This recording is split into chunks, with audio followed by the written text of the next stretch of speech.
তো বন্ধুরা এখন বাজে 8:45। তো দেখো এদিকে ঘুম থেকে উঠে পড়েছে, মেয়ে ব্রাশ করছে, আমিও ব্রাশ নিয়ে নিয়েছি, ব্রাশ করব। তো দেখো এদিকে গাড়ি চলে এসেছে, এদিকে দেখো ঠাম্মাকে নিয়ে যাবে ডাক্তারের কাছে। তো দেখো ঠাম্মার অবস্থা, ঠাম্মা কিন্তু এরকম আমার ছিল না, দেখো একদম ফুলে মুখটুক ফুলে কি অবস্থা হয়েছে। তো আজকে ঠাম্মাকে নিয়ে যাবে ডাক্তারের কাছে জলপাইগুড়ি। এদিকে গাড়ি চলে এসেছে, ঠাকুরদাদা আর ঠাম্মা যাবে। তো এই যে ঠাকুরদাদাও চলে এসেছে। আর এখন সকাল মনে হয় কটা বাজে বলো তো, এই 7টা থেকে 7:30 এরকম হবে। আমি ঘুম থেকে উঠেই দেখি অবাক, আমি জানতাম না যে ঠাম্মাকে আজকে ডাক্তার দেখাতে নিয়ে যাবে। ঠাম্মার কিন্তু অনেক বড় মানে রোগ বলবো না কি বলবো বলো তো, কতদিন থেকে ডাক্তার দেখাচ্ছে, কোনো রোগই ধরা পড়ছে না, এত রিপোর্ট করা হচ্ছে কিন্তু কোনো রোগে ধরা পড়ছিল না। তো আজকে দেখো নিয়ে যাচ্ছে, জানি না আজকে কি হবে। তো আজকে ফাইনালি, এতদিন তো আমাদের ফালাকাটায় দেখিয়েছিল, আজকে নিয়ে গেল জলপাইগুড়িতে, দেখি কিছু ধরা পড়ে কিনা। তো দেখো এগুলো চালের উপরে ছিল, চাল কুমড়োর গাছ। তো ওগুলো দেখো মা ওই যে চাল থেকে নামিয়ে নিল।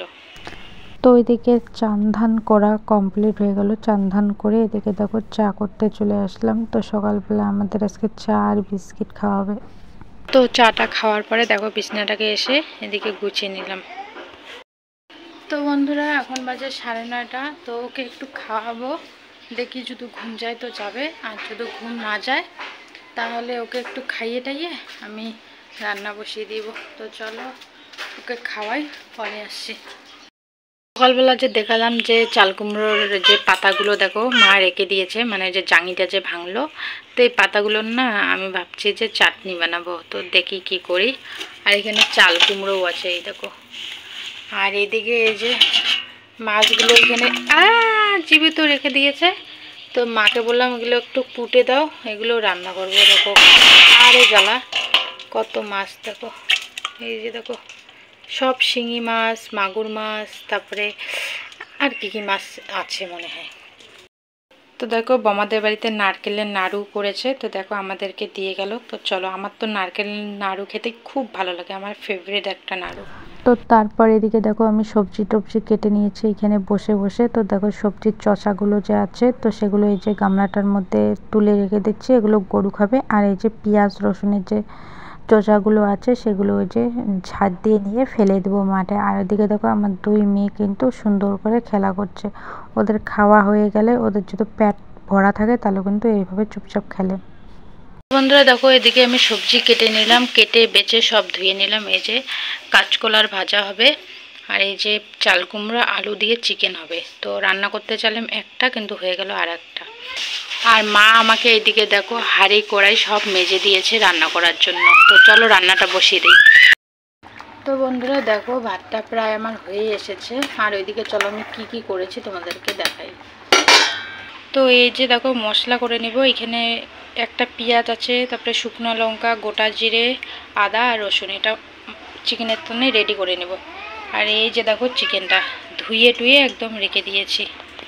তো ভাতটাকে নামিয়ে নিয়ে এদিকে দেখো কড়া বসিয়ে দিয়েছি। তো কড়াটা গরম হয়ে গেছে, এদিকে দেখো আমি তেল দিয়ে নিয়েছি। আর এই যে মাছগুলো মা কুটে নিয়েছে, বললাম না যে চাল কুমড়ো আলু আর এই মাছগুলো দিয়ে একটা সবজি হতো, কিন্তু ভাই যেহেতু চিকেন খাবে বললো, তো বাবা যে বাজার থেকে চিকেন নিয়ে আসলো, এই মাছগুলো কুটা হয়ে গেছে, তো এই মাছগুলো নষ্ট হবে, তার জন্য দেখো এই মাছগুলোকে এদিকে ভেজে নিচ্ছে। আর সঙ্গে 4টে কাঁচা লঙ্কাও দিয়েছে, কাঁচা লঙ্কাগুলো ভাজা হয়ে গেছে, নামিয়ে নিলাম। তারপরে এই যে মাছগুলো ভাজা হয়ে গেছে, তো এদেরকে নামিয়ে নিলাম। তারপরে কড়াতে আর একটু তেল দিয়ে এই যে কাঁচকলাটা দিয়ে দিলাম। আর কাঁচকলাটা দিয়ে এই যে লবণ হলুদ দিয়ে একটু নাড়াচাড়া করে এটাকে ঢেকে দেবো, এটা আস্তে আস্তে এদিকে হতে থাকবে। দেখো মাছের থেকে মাছের কাঁটাগুলো ছেড়ে নিয়েছি, এটা হবে একটা ভর্তা, মাছের ভর্তা হবে। আর এদিকে দেখো আমার কাঁচকলা ভাজাটাও হয়ে গেছে। তো এখন এটা নামিয়ে নিয়ে চিকেনের সবজিটা বসিয়ে দেবো। কাঁচকলা ভাজা হয়ে গেছে, কাঁচকলা ভাজাটা নামিয়ে নিয়েছি। তারপরে দেখো চিকেন দিয়ে দিয়েছি। তো কড়াটা যখন গরম হয়ে গেছে, কড়াটায় তেল দিয়ে তারপরে তেজপাতা, রসুন আর পেঁয়াজ দিয়ে পেঁয়াজটাকে ভালো করে ভাজাভাজি করে নিয়ে তারপরে কিন্তু মাংসটা দিয়ে দিয়েছি। মাংসটা দেওয়ার পরে ভালো করে ভেজে নিয়ে তারপরে যেই মশলাটা করে নিয়েছি সেই মশলাটা কিন্তু এদিকে দিয়ে দিলাম। অনেকেই ম্যারিনেট করে রেখে তারপরে রান্না করে, আমার না ওইভাবে ভালো লাগে না। আমি না মাংসটাকে ভালো করে ভেজে নিয়ে তারপরে মশলা দিই, তাহলে না ভালো লাগে। আর ম্যারিনেট করে রান্না করলে না আমার ভালো লাগে না। তো আমরা সবাই এইভাবেই খেতে কিন্তু ভীষণ ভালোবাসি। তো এদিকে আমার মশলাটা কষানো হয়ে গেছে, তারপরে দেখো চাল কুমড়ো আর আলুটাকে দিয়ে দিলাম। জানো তো এইভাবে যদি মাংসের মধ্যে কোনো সবজি দেওয়া হয় না, মাংসর থেকে সবজিটা খেতেই কিন্তু দারুণ লাগে। তোমরাও ট্রাই করতে পারো। আমরা তো মাংসের থেকে এই যে চাল কুমড়ো আর আলু এগুলোই খেয়েছি। মানে বললাম না, মাংসের মধ্যে যে কোনো সবজি, ফুলকপি বলো, ফুলকপি দিলে আবার ভালোই লাগে চিকেনের মধ্যে। তো চলো এখন মাংসটা কষিয়ে নিয়ে তারপর জল দিয়ে দেবো। তারপরে এদিকে রান্নাবান্না শেষ। দেখো আমার মেয়ে দুটোর জন্য ভাত বেড়ে নিয়েছি, তো ওদেরকে আগে খাইয়ে দেবো, তারপরে কিন্তু আমরা খাওয়া দাওয়া করবো। চলো ওদেরকে খাইয়ে দিই। বন্ধুরা, মেয়ে দুটোকে খাওয়ানো শেষ, এখন 12:30টার মতো বাজে। তো এখন আমি খাবো, আমি খেয়ে তারপরে ওদেরকে চান করিয়ে দেবো। প্রচণ্ড খিদে পেয়ে গেছে। তো এই যে দেখো আমার জন্য ভাত বেড়ে নিয়ে এসেছি, এই যে মাছের ভর্তা, কাঁচকলা ভাজা আর এই যে হচ্ছে মাংস। তো চলো ফটাফট খেয়ে মেয়ে দুটোকে চান করিয়ে দেবো। তো খাওয়া দাওয়া কমপ্লিট, সবারই খাওয়া দাওয়া হয়ে গেছে। আর বাবা তো বাড়িতে নেই, বাবার এখন একটা নেশা হয়ে গেছে, প্রতিদিন না মাছ মারতে যায়। তো এই নেশাটা হয়েছে, তো বাড়িতে বেকার বসে থাকে তো মাছ মারতে চলে যায়। তো আমাদের সবারই খাওয়া হয়ে গেছে, শুধু বাবার খাওয়া হয়নি। তো দেখো খাওয়া দাওয়ার পরে এদিকে আমি বাসন কোসনগুলো মেজে নিচ্ছি। আর তারপরে কিন্তু আমি আমার মেয়ে দুটোকে চান করিয়ে দিতে চাইলাম, কিন্তু পরে আমার মাই চান করিয়ে দিয়েছে। আমি তারপরে গাটা মুছিয়ে দিয়ে ওদেরকে জামা প্যান্ট পরিয়ে দিয়েছি। তো দেখো ওদেরকে চান করিয়ে দিয়েছি, চান করিয়ে দেওয়ার পরে এই যে দেখো এইখানে এসে নিয়ে দাঁড়িয়েছি, কারণ কারেন্ট নেই, প্রচণ্ড গরম, কিভাবে ঘুম পাঠাবো, তার জন্য বাইরে রাস্তায় এসে বসে আছি। ওদের চান কিন্তু কমপ্লিট, মা চান করিয়ে দিয়েছে। তো বন্ধুরা ফিরে আসলাম অনেকটা সময় পরে, কারণ কেন বলতো, ওই যে বললাম যে কারেন্ট ছিল না, তখনই কারেন্ট গিয়েছিল আর সারাদিন কারেন্ট আসেনি। এখন রাত 8:30 বাজে, তো একটু আগে মানে 8টার সময় কারেন্ট আসলো। আমি ফটাফট করে মেয়েকে ঘুম পাঠালাম। ছোটো মেয়ে ঘুমের জন্য প্রচণ্ড কান্না করছে, এদিকে কারেন্ট নেই, গরমের জন্য ঘুমই পারতে পারছে না। কারেন্টটা আসছে, ওকে ঘুম পাঠিয়ে দিলাম, তারপরে তোমাদের সামনে আসলাম।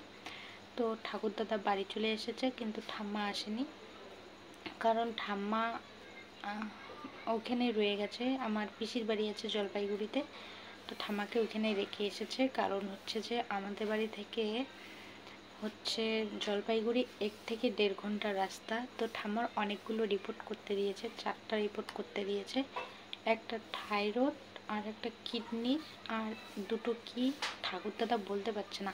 তো ঠাকুরদাদার তো একটু বয়স হয়েছে, তার জন্য মনে নেই যে কি। আমি পরে পিসির কাছে ফোন করে জেনে নেব এখন। তো রিপোর্ট করতে দিয়েছে, তো ওই রিপোর্টগুলো করতে হবে। তো এত দূর থেকে যাওয়া আসা করাটা ঠাম্মার পক্ষে সম্ভব না। তোমরা তো পরে দেখতে পেলে যে ঠাম্মার কী অবস্থা। তার জন্য কিন্তু আমার পিসির বাড়ি জলপাইগুড়িতে, পিসির বাড়িতে ঠাকুরদাদা ঠাম্মাকে রেখে চলে এসেছে। ওইখান থেকে রিপোর্ট করাবে, তারপরে যেদিন রিপোর্ট দেখাবে ডাক্তারের কাছে সেদিন কিন্তু আমার ঠাকুরদাদা যাবে। তো এটাই বলার ছিল। তো ঠাম্মা বাড়িতে আসেনি, দেখি কবে ঠাম্মা বাড়িতে আসে। তো একদিকে ঠিকই হয়েছে যে পিসির বাড়িতে আছে, কারণ এত দূর গাড়িতে যাওয়া আসা না মানে ক্লান্ত হয়ে যাবে। আর যেহেতু ঠাম্মার শরীরে ব্যথা, প্রচণ্ড ব্যথা, আবার এদিকে জল ধরেছে, ফুলে গেছে, তোমরা দেখতেই পেলে। তো এত দূর যাওয়া আসাটাও ওনার পক্ষে বেশি চাপের হয়ে যাবে, তার জন্য ওইখানে আছে, ভালোই আছে। তো আমি ফোন করব, নাহলে মা ফোন করে এখন জেনে নেবে পিসির কাছ থেকে যে কি রিপোর্ট করতে দিয়েছে। আমাকে শুধু দুটো রিপোর্টের কথা বললো, তো আমি দুটোই জানি। তো চলো পরে আসছি তোমাদের সামনে। তো বন্ধুরা এই যে হচ্ছে আমাদের রাতের ডিনার। দেখো চাল কুমড়ো আর আলুর একটা তরকারি হয়েছে, আর দুপুরের কাঁচকলা ভাজা, আর এই যে মাছ ভাজা। তো চলো খাওয়া দাওয়াটা সেরে নেই। তো চলো আজকের ভিডিওটা এখানে শেষ করছি, দেখা হচ্ছে নেক্সট ভিডিওতে। ততক্ষণ ভালো থেকো, সুস্থ থেকো আর আমাদের পাশে থেকো।